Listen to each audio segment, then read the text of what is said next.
In this video, I'll be giving you the inside scoop on how I created the Seed of Evil book cover in Photoshop. I love creating horror art more than anything else in the world, so I'm really hyped to be sharing this one with you today. Hey guys, it's Dean here. I'm a pro horror artist from the UK and you're tuned in to photomanipulation.com. If you're new here, welcome. We're not your typical Photoshop channel, we specialise in photo manipulation, digital art and advanced Photoshop techniques. If that sounds like your kind of thing, be sure to like and subscribe as we put out new videos Monday to Friday. It's free, easy and really supports the channel. Let's roll the video, enjoy.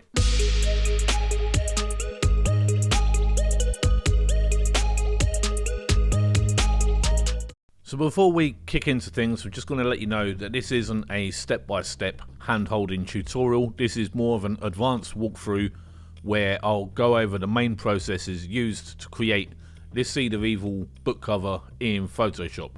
For all you newbies watching, you're more than welcome to tune in. What I'm going to do is include the video links for all the separate skills used in this piece down in the subscription below. Okay, so we have the book cover art here, the illustration on the background, which we'll be covering in this video today, and then we have the typography. I've yet to do a video on typography, but it's been requested loads, so that will be coming up soon. One thing that I will say on the title for this piece, the stylized Seed of Evil kind of faux 3D effect, I missed the trick on this for years. I always wondered how my peers created these awesome typographic effects, and it actually turned out that they were using premium actions. So for this type, I used a premium action that I purchased from Creative Market. What I've done is I've put a link for that in the description below, so if you wanted to grab some of those type actions for your own book cover or design projects, that's down there, so you don't have to hunt around for it. So today's focus will be more so the artwork. What I'm going to do is I'm going to do a quick breakdown of the PSD document, and then we're going to kick into the time lapse and I'm going to give you the inside scoop on all of the techniques used. So before we do that, I'm just going to go on to these stock elements. So this is primarily a photo stock composite. The skull that's been used, I believe, is a CG render, but I knew that I wasn't going to be using the skull in its original form. I knew there'll be a lot of processing going on. This tree here is the root elements that go up into the skull's mouth. Use some of these for background. This was the moss that went over the dome of the skull. This was the stock image used as the framing element. I was going to wrap all of these roots around the skull face, but it didn't really work. I like the way that it kind of, the perspective came forward. I tried it, but it didn't work, so I kind of switched gears and went in a different direction. This moss stuff here, skull texture and skull texture. And aside from that, these bits here, so all of these are from Adobe stock. Our photo manipulation team, the PM team, we have a team subscription, so we share the download credits each month to create the tutorials for you guys. Again, link for this, all of these images down in the description below. Now these tendrils are actually air plants, and we shot these in the studio because I love the way these tendrils look, and you can create lots of bioorganic creations, alien-esque tendrils. There's a lot. These are very versatile. These were created for the Neo Stock Tentacle bundle, which contains these tendrils and other CG elements and stuff that wraps around figures. So loads of fun there if you're into alien creations. So this first time I actually got to really play with these, which is good because I create the assets and never really get to mess about with them because I'm too busy with the channel. So that's the stock elements used for this. At the top, I like to use layer groups. It's my favorite way of working, keeping everything organized as best as I can, because as you can see, there are trillions of layers here. Global processing, I'm going to hide and show that. So this is the rough composite with the color processing and all the elements in place. And then I wanted to pull all of those elements together, unify it, and that's where the global processing comes into play. We've got a selective color there to pull out the reds in the blacks. I watched a Clinton Lofthouse tutorial and he explains how that can be useful for getting a more Renaissance fine art look to the end of it. We've got a few things going on here. Just going to zoom in a couple now. We have different types of oil paint processing. I did a separate video tutorial on getting this oil paint finished, so I'm going to link that in the description below. Some stuff with lighting, some stuff with sharpening, and that's the global processing. So I'm going to make all of them visible again, and these are normally done using stamped layers. Okay, now this is the first time ever that I've used dodge and burn, and I know lots of people are going to be rolling their eyes thinking, but you're supposedly a pro Photoshop YouTuber. But yep, I've never been a dodge and burn guy, so I've been watching Clinton Lofthouse's dodge and burn tutorials, and this was the first time that I really gave it a go. So I'm going to hide and show the layer group. It's only very, very subtle. I just wanted to pull out some of the lights and the darks of the shadows using those dodge and burn techniques. Not wild, not over the top, but it did pull that focal area of interest in more. So we've got the dodge and burn there. We have a global color process. This is an adjustment layer using another one of Clinton Lofthouse's techniques. A gradient map with the colors edited. And this is where the hardcore compositing comes into play. So we've got mouth tendrils here. I'm going to hide and show these. And they're inside of this layer group, which has a layer mask. If I command and click the layer mask, you can see, okay, we're gonna have these tendrils hidden below there. Sometimes they go above. So layer groups plus layer masks are really good for more intense compositing tasks where things overlap and go underneath. And inside this layer group, let's command click that, let's hide and show that. Okay, so my favorite method for doing shadows is using levels. So this is the shadowing where the skull goes over the tendrils, and then we have the tendrils to the side. Same principle inside a layer group using the layer mask, and then you can dynamically hide and show where the tendrils themselves are visible. Lots going on. Again, I'm going to deselect that. Shadows for the tendrils and darkening, because where the skull is obstructing the light, it will cast a shadow down. I've done a dedicated tutorial on my methods for doing shadows, so if you're interested in that, I'm going to put a link for the description below. Okay, with the tendrils again, it's all the same. Put them to position, add some shadow, use the layer group mask to control the visibility. So I wanted them to be recessed within the eye sockets, and then we get really fancy. So the eye roots, this is very dynamically applied. Some of the roots were going underneath, some of the roots were going over, and it's all down to the layer group and a mask applied. So things definitely get quite complex here. I'm just going to hide these layers now. So we've got the thin tendrils, we've got the side tendrils, eye tendrils, another one, and then the eye roots. These are the roots. So there's actually quite a lot going on here. This was a stock image that I spent ages cutting out with a pencil and decided it didn't work, so I scrapped that and thought, you know what, I'll just have them as the roots going into the eye sockets, and it actually worked out pretty well. I don't regret spending the time cutting those out. If you've watched my pencil challenge videos, you'll know what a weirdo I am when it comes to the pen tool, so I won't be losing any sleep over that. So eye roots, lots of dynamic layer mask action going on to hide and show the elements. Skull base, so this is the skull. Lots going on in this one. We've got over moss. We've got lichen texture. I'm going to just pull it in a bit. So there's a lot going on in that lichen texture. So these are overlay and blend if. We've done lots of tutorials on blend if, and as we kick into the time lapse, I'm going to cover that a bit more in depth. Bit of processing here, curves to, I never ever use curves, I'm getting fancy in my old age. Gradient map, pull back the colours, levels for the shadows, I don't know what that is, skull base, and then it's the framing and background elements. So the big tree roots are one of the main features of this piece, and then we've got the lower tendrils, the frame roots, and you can see this is all being composited with a good old trusty pen tool.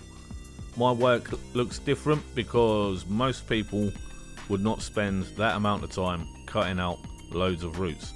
So that's a basic breakdown of the piece itself. I'm not going to show all of them again, I'm just going to show the global processing, put the type back. Like I said before, I got the type action really easy from Creative Market, and as soon as I started using type actions, my titles for the book covers just really got a lot better. Basically, I could achieve some things, I'm fairly okay, I've got a background in graphic design, but for book cover art sometimes you need to get way more fancy.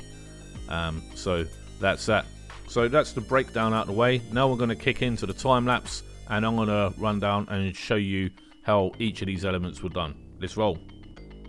Okay, so nothing fancy for cutting out the skull. I used the Shock Horror Magic Wand tool to knock out those blacks, get that guy in position, and then start working on the main roots coming out the mouth. So pen tool as ever to cut out those roots, put it in position, and then the process that you're seeing here is something I use really often.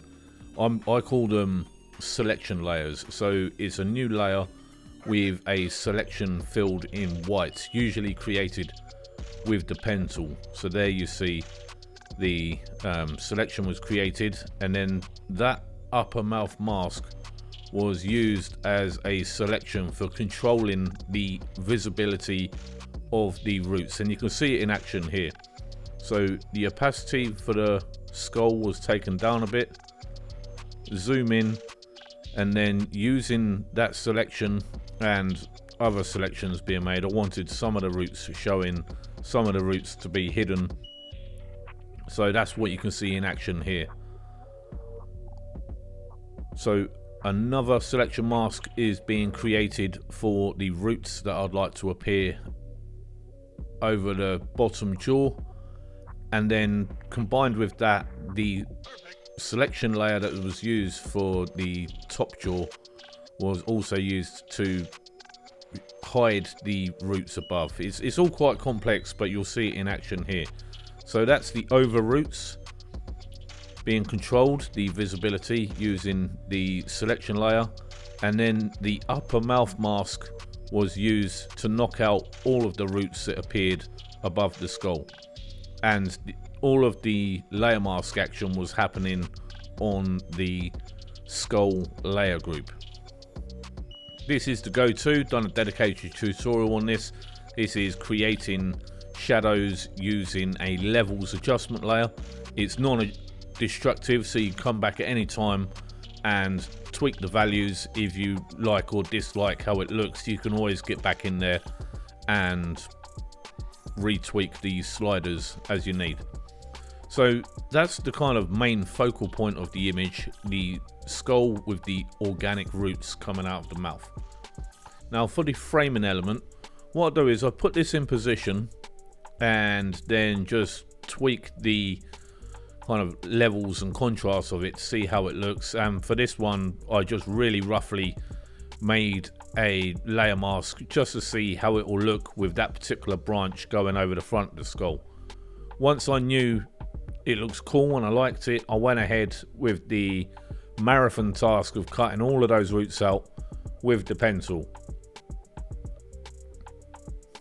So with a project like this, the majority of the time was probably spent cutting out all these different roots.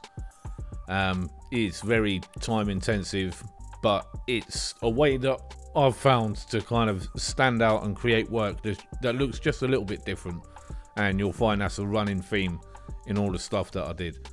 So these roots here actually took me longer to cut out more than all of the other elements in this piece, and I ended up scrapping it completely. I thought I'd keep some of this in the final video, just to give you guys a heads up that no matter what the tutorials on YouTube say, it's never 100% perfect. Everybody makes mistakes, everybody backtracks. So I just wanted to include this in here just to show you there can be times where you spend hours working on something and it doesn't actually turn out to be what you wanted. So I wanted to keep that in. So here's some fun stuff. The moss on the skull was created by importing the moss texture and then tweaking the transparency using the blend if function. Like Abby Esparza and the other guys on the PM team, I use blend if all the time, and you can see what a fantastic kind of blending transition there is for that lichen onto the skull below it. It instantly transformed it, and the process that I've gone through there. So all of these moss elements are inside a layer group with the skull shape filled with white for the layer mask, and blend if used again for a second layer of lichen over the top of the skull, and it was really effective. It was probably my favorite aspect of this piece, is how well those textures worked on the skull. Now you can, because it's a layer mask, you can add a layer mask to the lichen and add or subtract as necessary to increase or decrease the strength of the effect. So here's our famous air plants in action now. The process used for them is pretty similar to everything else in this piece. Put it in a layer group, selectively control where the lights and darks are using the levels, and then this is just free transforming. So we're going forwards, we're going backwards. Does this look good? Does that look good? How about this here? How about that there? It's just choosing and deciding where the elements can go to give the overall piece a sense of unity and balance. So that's half the struggle with complex pieces like this. Where do you stop? Where do you think, right, this, if I do any more, it's just going to look chaotic. It's already quite a chaotic piece as it is. But yeah, these air plants are great. I've finally managed to have a little mess around and a play with these. I've been excited about using them for ages. So the moss on the head, took the image, went filter, distort, spherize. That created the kind of dome shape of the skull. And then once more, blend if command. So you right click on the layer, go layer style, and then on the blend if, you use the alt key, you hold down alt, and you can move those sliders to change the way that layer reacts with the layers below. I use a textured brush here with a very low flow, and just added or removed as necessary to make the moss stronger, to remove some of the textures from the other elements. So the moss and lichen for this skull pretty much use the same technique for all of them. And as with the root networks, I literally chop the stuff out with the pen tool, use free transform to tweak things, move it around, and then layer groups and layer masks to add or subtract to control the visibility of these elements. And that's where the real kind of work of this piece went into, chopping out those roots and then deciding what will be visible or hidden. We're nearing the end of this one now, guys. We're at the post-processing phase. I use my oil paint technique and a few other little tricks. For this one, I actually use the Nick Collection bleach bypass, which is a really great finishing touch, especially with horror work. That will pop up in a minute. But Nick Collection, I've included a link for that in the description below if you want to check out that plugin suite. It's really, really good for adding those finishing touches. So that's it for this one, team. I hope you picked up a few good insights. I had loads of fun doing this piece, and I'm really glad I got to share it with you today. If you're interested in book cover art, I actually put together a video training course that covers these compositing and typography skills much more in depth. It's a brilliant line of work to be in. I love it. So that's it from me. Thanks for tuning in. I'll catch you at the next one. See you then.